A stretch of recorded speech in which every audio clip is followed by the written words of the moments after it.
The following program contains disturbing content that may be in settings and situations similar to your own. Discretion is advised.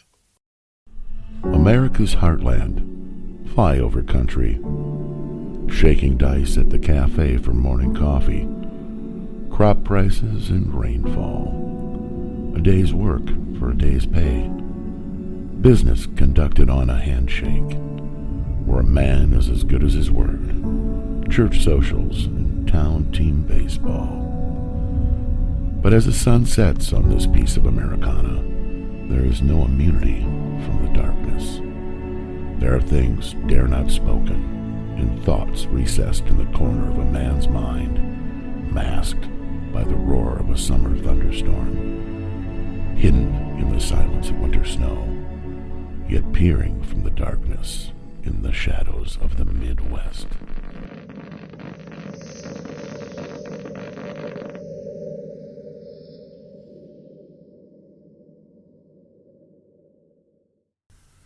Interstate 90, the longest interstate highway in the United States, stretching over 3,000 miles and passing through some 13 states, from Boston to Seattle. 275 of those miles cross through southern Minnesota. It had its beginnings in 1957 and reached its golden spike moment some 20 years later. On September 23rd of 1978, a celebration took place after the paving of the last 4 miles outside of Blue Earth, Minnesota. East would finally meet West. There were some 2,500 people in attendance, including several federal and state officials, and even Miss America. The community also debuted their 56-foot-high fiberglass statue of the Jolly Green Giant. A new, efficient corridor for commerce and travel. Much like the railroads of the past, interstates brought prosperity to some communities and impoverishment to others.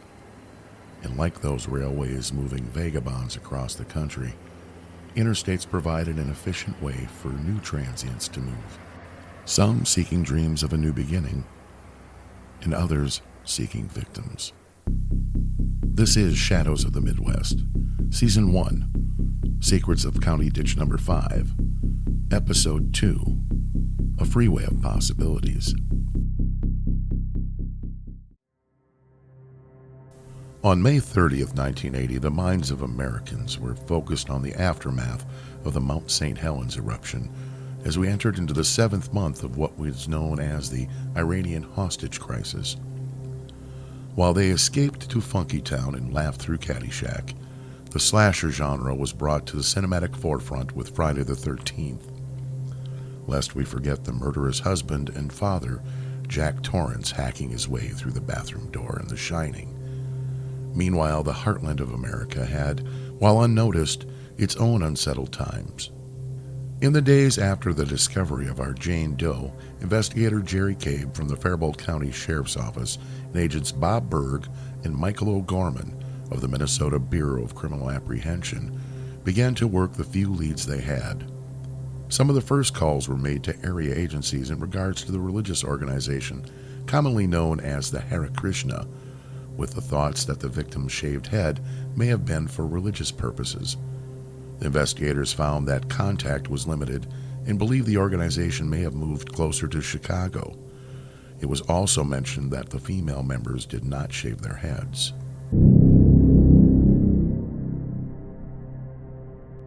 On June 1st, 1980, the Minnesota State Patrol found a car abandoned off the westbound lane of I-90 near the Minnesota-South Dakota border.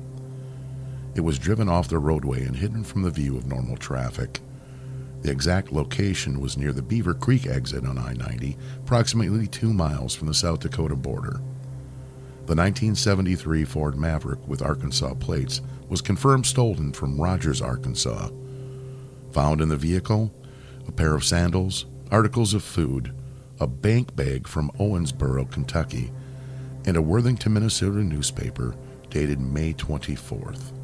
In the trunk of the vehicle, investigators found several items of women's clothing along with plates and cups. The investigators contacted Bentonville Police Department, who registered the vehicle as stolen. Officers stated that the driver of the stolen vehicle was a Charles Turney.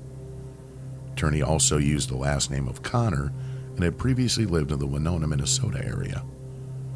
Turney has several warrants for parole violations and is believed to be accompanied by his wife, Ray. Family members feel that she is traveling against her will and that her life may be in danger. After examining the vehicle, Agent Berg determined that the women's clothing in the vehicle would not have fit our victim.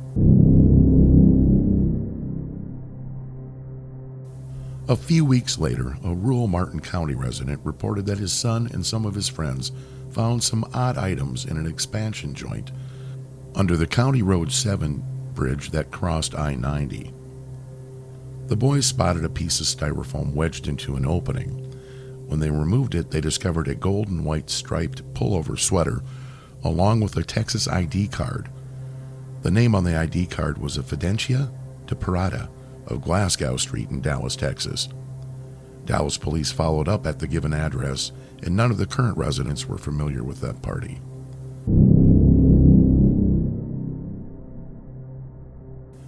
In mid-July, a 24-year-old Janice Burt was reported missing after she failed to show up for work in St. James, Minnesota. Her body was discovered on August 22nd west of Grand Rapids. She, too, had been strangled. Mark Jensen of Ellendale, Minnesota, was charged with first-degree murder, and a James Elvin of St. James with accessory to murder. Both men were later convicted.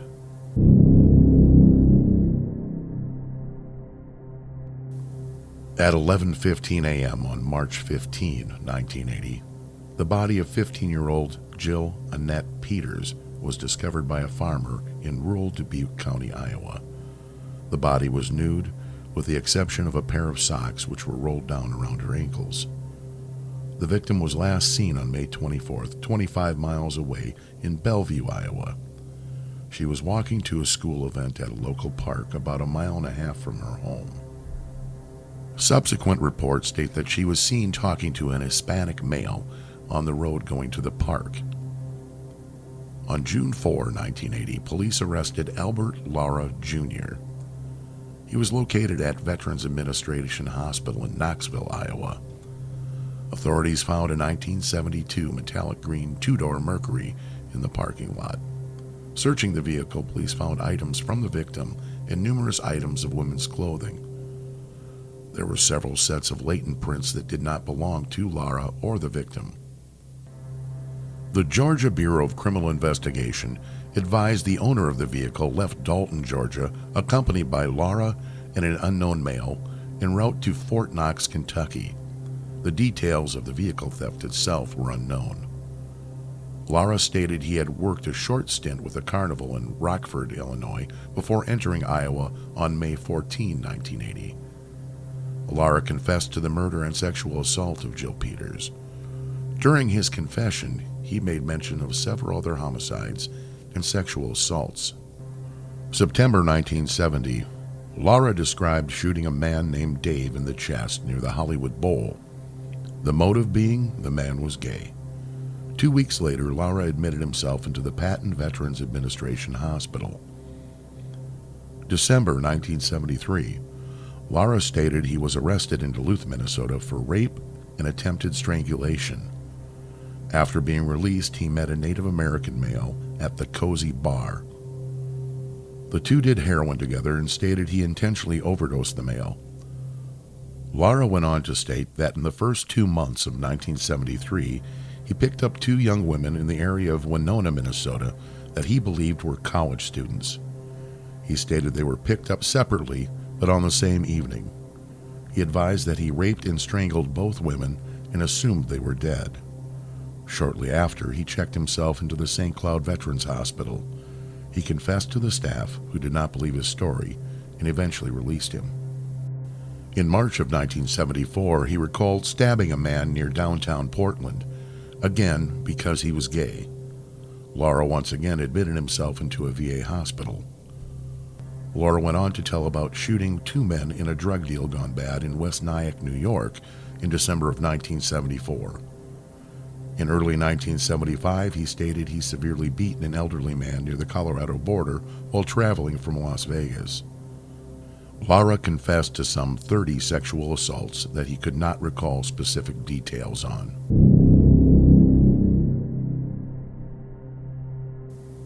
As mentioned in the previous episode, our Jane Doe was eliminated as the subject of 2 Twin Cities area kidnappings. One of those was the kidnapping of Mary Stauffer and her 8-year-old daughter, Beth, on May 16, 1980, in Arden Hills, Minnesota. Ming Sen Shu told Stauffer he was a former student and was upset over a poor grade he was given in a math class. Shu abducted the pair outside of an Arden Hills business and forced them into the trunk of his car. Shortly after, Shu was forced to pull to the side of the road to quiet the pair. While doing so, he struck the curiosity of 2 young boys. Shu managed to grab one of the boys and placed him in the trunk with the Stauffers. He proceeded to drive to the Carlos Avery Wildlife Management Area, where he removed 6-year-old Jason Wilkman from the car and bludgeoned him to death. After nearly 7 weeks, Stauffer and her daughter eventually escaped Shu's Roseville home. A passerby notified authorities, who came to find Stauffer and her daughter chained together with a steel cable in the front yard of Shu's house.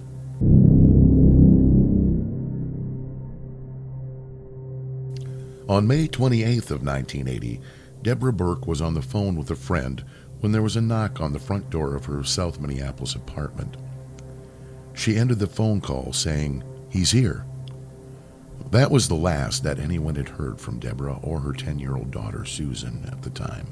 The he she was referring to was Donald Wayne Gustafson. A mutual friend had connected Burke with Gustafson to help her move. By June 1st, the mother and daughter had found themselves in a battered cabin on the outskirts of Hibbing, Minnesota. Gustafson woke Deborah and Susan that morning and sat on a cot across from him. He placed the barrel of a .22 rifle against his head and asked Deborah to pull the trigger. She complied. The pair were able to escape the cabin and were found alongside the road by a passing motorist. Deborah was not charged in the death of Gustafson. And as a side note, Gustafson was paroled in 1977 after the beating death of his wife Judy in 1971.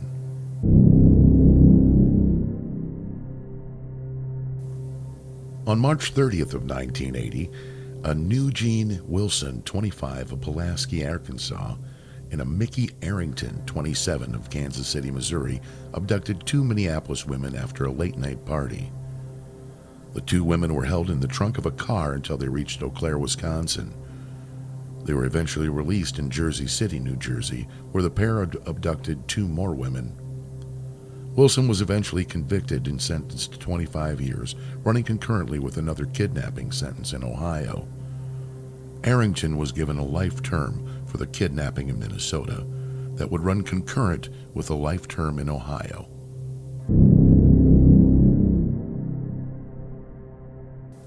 The late 1970s and early 1980s saw a boom in prostitution and human trafficking.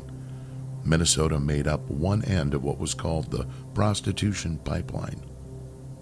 The most notorious outlet was an area of Manhattan's 8th Avenue between 42nd and 57th Street, which became known as the Minnesota Strip.